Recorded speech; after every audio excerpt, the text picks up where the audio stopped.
The pyramids are the most famous monuments of ancient Egypt and still hold enormous interest for people in the present day. These grand, impressive tributes to the memory of the Egyptian kings have become linked with the country even though other cultures, such as the Chinese and Mayan, also built pyramids. The evolution of the pyramid form has been written and argued about for centuries.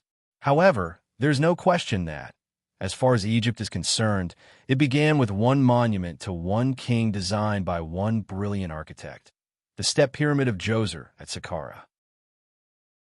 Djoser was the first king of the third dynasty of Egypt and the first to build in stone. Prior to Djoser's reign, tombs were rectangular monuments made of dried clay brick, which covered underground passages where the deceased person was buried. For reasons which remain unclear, Djoser's main official, whose name was Imhotep, conceived of building a taller, more impressive tomb for his king by stacking stone slabs on top of one another, progressively making them smaller, to form the shape now known as the Step Pyramid.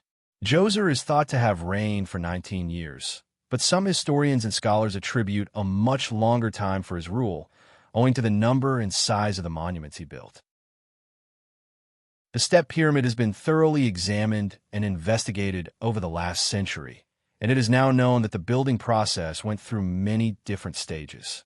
Historian Mark van de Meijeren comments on this, writing, "Much experimentation was involved, which is especially clear in the construction of the pyramid in the center of the complex. It had several plans before it became the first step pyramid in history, piling 6 levels on top of one another. The weight of the enormous mass was a challenge for the builders, who placed the stones at an inward incline in order to prevent the monument breaking up. When finally completed, the step pyramid rose 62 meters high and was the tallest structure of its time. The complex in which it was built was the size of a city in ancient Egypt and included a temple, courtyards, shrines, and living quarters for the priests. It covered a region of 16 hectares and was surrounded by a wall 10.5 meters high. The wall had 13 false doors cut into it, with only one true entrance cut into the southeast corner. The entire wall was then ringed by a trench 750 meters long and 40 meters wide. The false doors and the trench were incorporated into the complex to discourage unwanted visitors.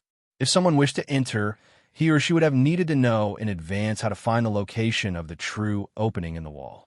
Djoser was so proud of his accomplishment that he broke the tradition of having only his own name on the monument and had Imhotep's name carved on it as well. The burial chamber of the tomb, where the king's body was laid to rest, was dug beneath the base of the pyramid, surrounded by a vast maze of long tunnels that had rooms off them to discourage robbers. One of the most mysterious discoveries found inside the pyramid was a large number of stone vessels. Over 40,000 of these vessels, of various forms and shapes, were discovered in storerooms off the pyramid's underground passages. They are inscribed with the names of rulers from the first and second dynasties of Egypt and made from different kinds of stone. There is no agreement among scholars and archaeologists on why the vessels were placed in the tomb of Djoser or what they were supposed to represent. The archaeologist Jean-Philippe Lauer, who excavated most of the pyramid and complex, believes they were originally stored and then given a proper burial by Djoser in his pyramid to honor his predecessors.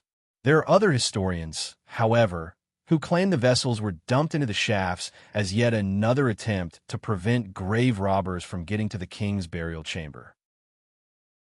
Unfortunately, all of the precautions and intricate design of the underground network did not prevent ancient robbers from finding a way in.